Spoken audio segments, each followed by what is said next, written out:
All right, I apologize for that. Is that better? I think everyone can hear me now.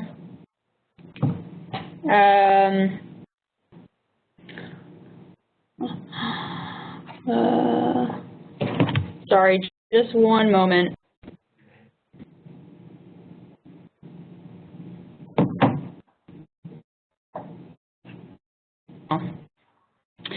All right, so as I was saying, we are providing technical assistance to grantees and applicants. So this includes webinars such as this one. We do have another webinar happening this coming Thursday at 2 p.m. and that'll be on evaluations, the evaluation component, one-on-one TA, and resources on our website. Here's my email address if you're interested, as well as our website. So we're going to take a look through the process of submitting an application, and I'm going to just walk through this quickly here on this slide, but I'm going to review it in more depth in a moment, so don't worry about trying to get it all here on this page. So the first step, and some of you may be partway along this process, some of you may not have started it at all, but I'm going to start at the very beginning. So the first step is to apply for a DUNS number through Dun & Bradshaw. If you haven't done that, that is the very first thing to do, and I encourage you to do that as soon as possible, because that's what initiates the process. The next thing, using your DUNS number, you apply for the system through the System for Award Management, and you appoint an eBiz point of contact. And you can see that both of these take a couple of days. Once you have appointed your eBiz point of contact, they appoint an authorized organizational representative. That AOR registers through Grants.gov, and then the eBiz point of contact confirms the AOR registration. So we're going to walk through these steps one by one now. So the DUNS number, you only need to do this once. So it's very possible many of your organizations have already done this.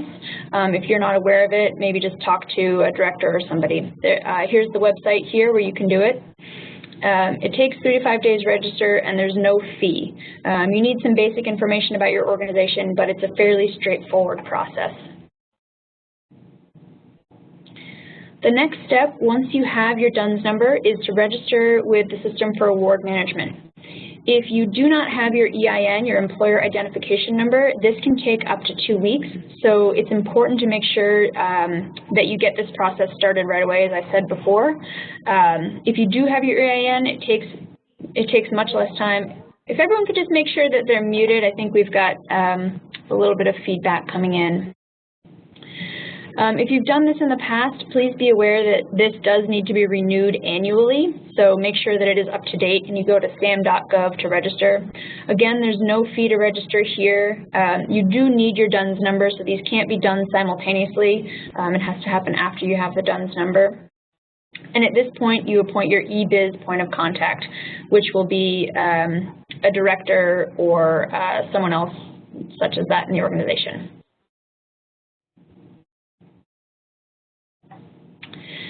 At this point, you're ready to appoint your authorized organizational representative. So the eBiz point of contact appoints the AOR. They can be the same person, so if you're a small organization, it doesn't need to be 2 separate people. The AOR registers with Grants.gov. Now here, this is a really, really important part. The username and password that the AOR uses to create that account on Grants.gov is what you need to submit a grant. So when you've completed everything, your narrative is done, it's uploaded, you're ready to go, you hit submit, the very last thing that happens is that a box pops up asking for username and password, and it's asking for your AOR's username and password. This is something that needs to be updated frequently, so it's really important to make sure that you have the most up-to-date username and password, and to make sure that you don't have a password to something else.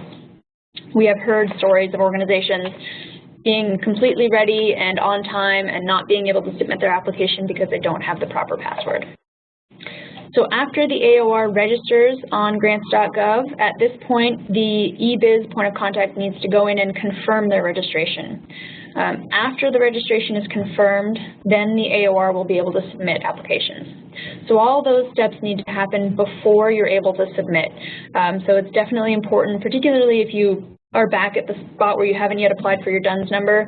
I really encourage you to start this today, if possible. This is a screenshot from Grants.gov. You can see in the upper right-hand corner, I've highlighted the register. That's where you'll go for the AOR to register on Grants.gov. Then down here you can see we've got the search. So I searched in community food projects, and you can see that the second one that pops up is the community food projects grant. And you click on the blue hyperlink there, and it'll bring you to the application. So the application, you download it from Grants.gov, which is the page we were just on. It gives you an option to get email updates when there are changes in the application, and I would highly recommend this in case something big comes out. You want to make sure that you're aware of it. The PDF that you download has live links to Grants.gov, so it's definitely a little different than another PDF you've used before. So I'm going to show you a couple of screenshots of it to give you a sense of what it looks like. You do need a current version of Adobe Reader, which you can download for free off of the Grants.gov website. It's very helpful to have a PDF generator, which you can either use Adobe, which costs money, or you can find a free version online. There are several places where you have to compile many different, your different letters of support have to get put into one PDF and uploaded.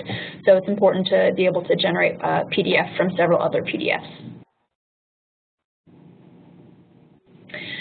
So what we've been talking about is getting yourself ready to register and submit the application so that you're able to submit it, but it's also really important to make sure that you do submit the application early. Grant packages can be really large, and when there's a deadline on Grants.gov, it can really slow down a lot. So if you're waiting until the end of the day on March 17th, you very well might have a problem, and if you're not able to upload it by 5 p.m. on March 17th, you will not be reviewed. It's a hard deadline, and so it's really important to make sure that you're in on time. The grant will also check for errors before submitting, and you want to make sure that you have time to fix them. So we've heard horror stories of an organization trying to submit their grant. They check for errors, and it says that their budget is off by pennies. And they go through and they can't figure out where it's off, because the budgets for these grants are huge. You're doing it over several years, so going through and finding those pennies can be really time consuming. And if you don't give yourself enough time, unfortunately, you won't be able to get it in on time. So ideally, you want to try to submit the grant a few days ahead of time. I know that this is a pretty short RFA period. It's due 3 weeks from tomorrow, but as best as you're able to submit it a little early is very helpful. So a really important thing with any federal grant is making sure that you're following the instructions. So they have very particular guidelines for uploading PDFs and for the file naming convention and for everything that you're doing. So you can get disqualified for very small things. So you want to make sure that you are aware of what the instructions are. This is a screenshot from the first page of the application, and you can see that there's a little hyperlink that says show instructions. That gives you some information. When you download the application, there's also another document that you have the opportunity to download that is a much bigger document on instructions. So I definitely encourage you to read through both of those and make sure that you are following, you're compliant with everything that they're looking for. So again, this is a screenshot from the application, and you can see that there's different highlighted boxes here. The boxes that are red with yellow, those are mandatory, and the boxes that are just red with the red outline are also mandatory. The blue boxes are not required, but all the rest are. So it's really important to make sure that you have all those boxes filled in. If there's one that's missing, you're not going to be able to submit your application. So this is another screenshot from the application. So there's a couple of places where it asks you to upload attachments, or there's other things that you do actually with the document. This one here is from the budget, and this is a pretty important one because it's a little tricky. If you don't know, you might not know what to do. So you enter year 1 budget on this screen here, and then rather than scrolling down to enter year 2 budget, you actually click next period up here in the right-hand corner. That allows you to enter the second year's budget. So you want to make sure that you're able to enter each year's budget on a separate sheet.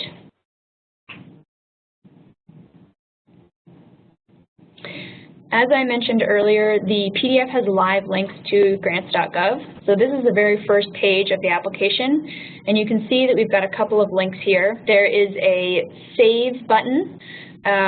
So when you're at the end of the day, when you're done, you actually click this button here, Save, rather than going to File Save, and this will save any work that you've done on it. There's a check package for errors, which I highly recommend that you do. It will let you know if your budget is off, as I mentioned earlier, or if you have an empty box or something else like that. So it's definitely important to make sure that you have time to do the check package for error. And then there's the Save and Submit button. So you click Save and Submit, and that will pop up the box asking for a username and password, and it's asking for the AOR's username and password. So again, really important to make sure that you have the most up-to-date information for that password, or else you won't be able to submit the application. So after you click Submit, the AOR is going to receive 5 emails. The first says that it's been submitted. The second says that it's been validated, and this is a pretty important email. You might also get an email saying that it has not been validated. If it has not been validated, you need to go back in and fix whatever validation error has happened. And you need to have enough time so that you can do that before the deadline. So if you get that validation error email at 6 p.m. on March 17th, unfortunately, you're not able to go back in. So as I was speaking to before, the importance of submitting early, it's really important to make sure that you are getting it in early so that you have time to fix any validation errors. The next is retrieved by NEFA, received by NEFA, and then received by NEFA with your grant numbers. So these emails, if they all come through in this order, are just a nice peace of mind to know that your application is in the right hands. So as I mentioned earlier, there are some resources on the Grants.gov website, and I would definitely encourage you to reach out to them, use them as well if you are still unsure or have other questions. The links are here. I'm not sure that you're able to click them, but you can also go to search for Grants.gov support or search for Grants.gov training just on Google, and you'll be able to find these links.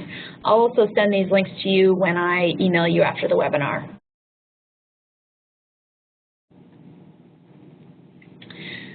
So as I mentioned before, we do have another webinar coming up on Thursday, February 26th at 2 p.m. Eastern, and it's on evaluation for community food projects.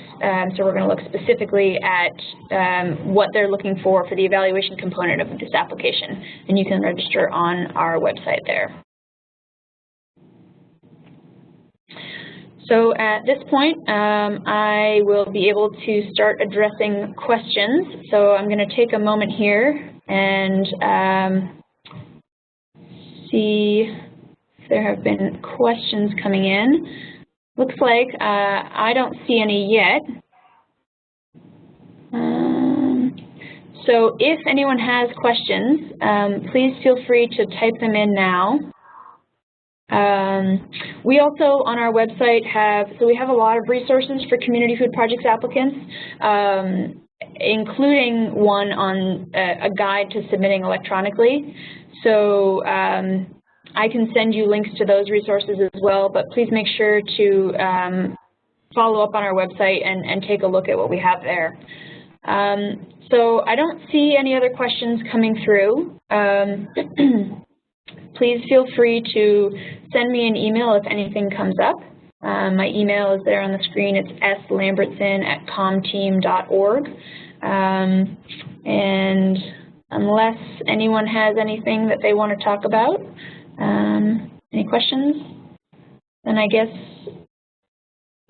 oh, there is one. Someone's wondering if I can send out a copy of the application. I can send out a copy of the application, although it might be best if you're able to download it yourselves, because if you log in, it'll pull some of your information automatically from your registration. Another question about indirect rates. I would need a little bit more information about the question about indirect rates.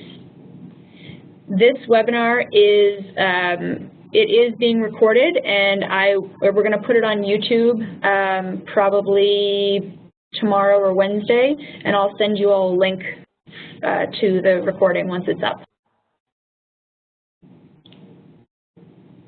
And if you're wondering how to ask questions, there's the chat box. If you go up to where the little green bar is, it says chat.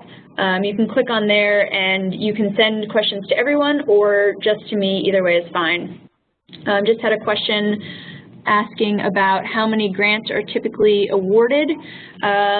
In the past, they've got about $9 million available this year for funding, and that is more than in the past. In the past, they've awarded typically, a little under 20 per year, but I think it'll be higher this year.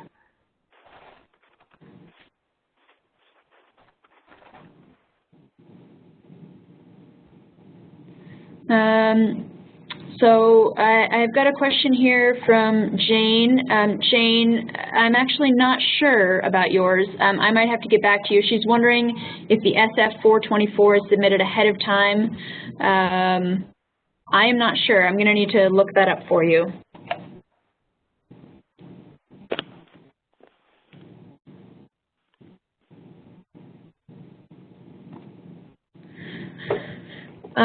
Clay is asking how an organization with no federal indirect rate can handle budget questions regarding indirect costs. I'm also going to need to get back to you on that one, Clem. I'm not sure.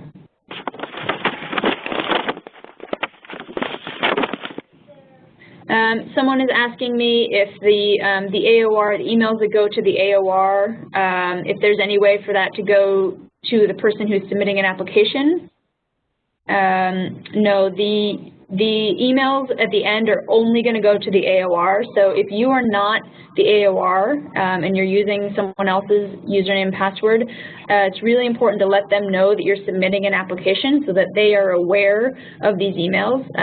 We, unfortunately, New Entry had a situation where we were not the person who was getting the emails was on vacation, so we did not receive the invalidated email, and so we were not able to submit it. So make sure that they know.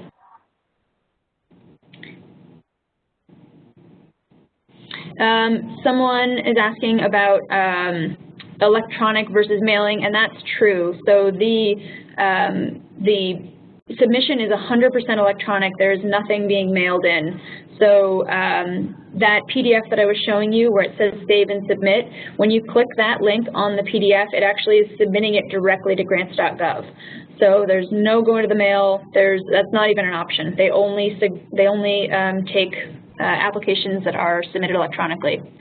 There's a question about the $9 million. No, $9 million is for the overall request. It's not just the maximum for community food projects is $400,000 for the implementation grant for 4 years, or for a planning grant is $35,000 for up to 3 years.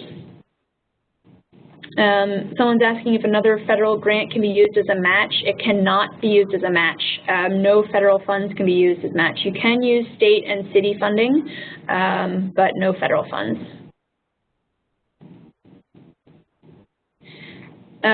Someone also asked about seeing the application while they're waiting for SAM approval. You can actually go and download the application today. You don't need to wait until you've gone through the approval process. So go ahead and go right on Grants.gov today, right after this, and you're able to download it today. You just won't be able to submit it until you have your AOR information, but you don't need that yet.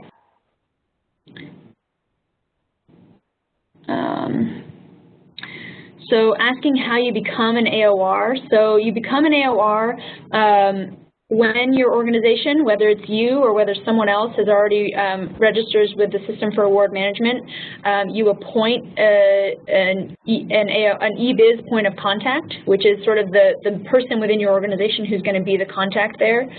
That person has the authority to approve an authorized organizational representative. So if someone has already become an AOR and you want to be, an eBiz point of contact and you want to be an AOR, you can go ahead and register with Grants.gov and request that you be confirmed. The eBiz point of contact then needs to go on and register and confirm you. So they'll get an email saying that you've requested it and they need to confirm you.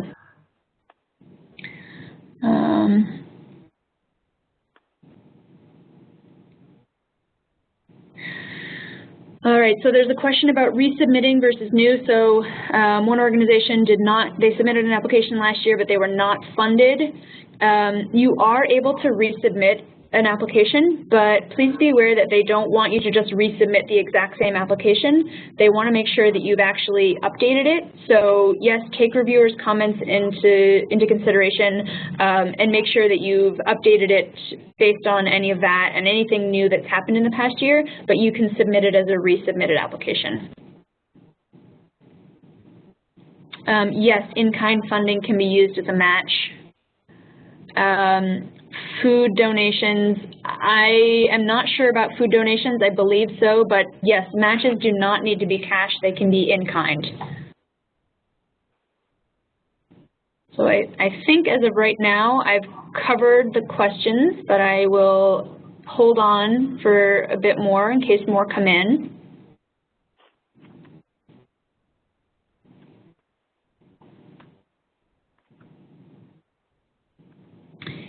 In-kind match, yes, volunteer hours can be used as an in-kind match. I can also send you a link to, there's a website that has common rates for volunteers per state, and you want to make sure that the volunteer hours that you're counting are relevant for the task at hand and not for, so if you have a local CEO is coming to volunteer his or her time, you want to make sure that you're actually doing a rate, if they're weeding on a Saturday morning, the rate of volunteer hours is for weeding, it's not for their CEO rate.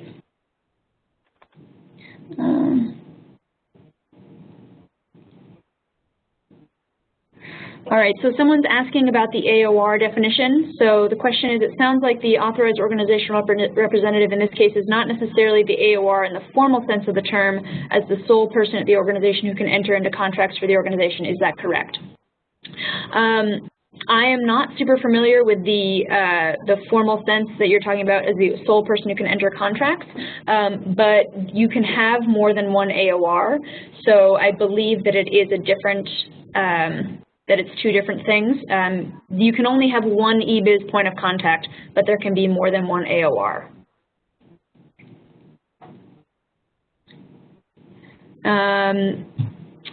Someone's asking about how much can be matched. I'm not entirely sure what you mean. They are looking for 100% match, so and that's required. So you must match the full amount of your request.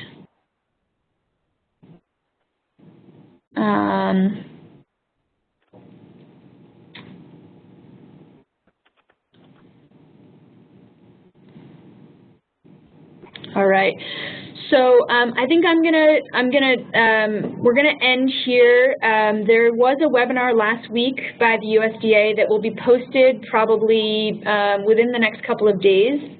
That is going to have a lot of the questions, some of these questions about match and some of these other questions are going to show up in that webinar. I'm also working on putting together a frequently asked questions document from that webinar, which I hope to have available within the next couple of days.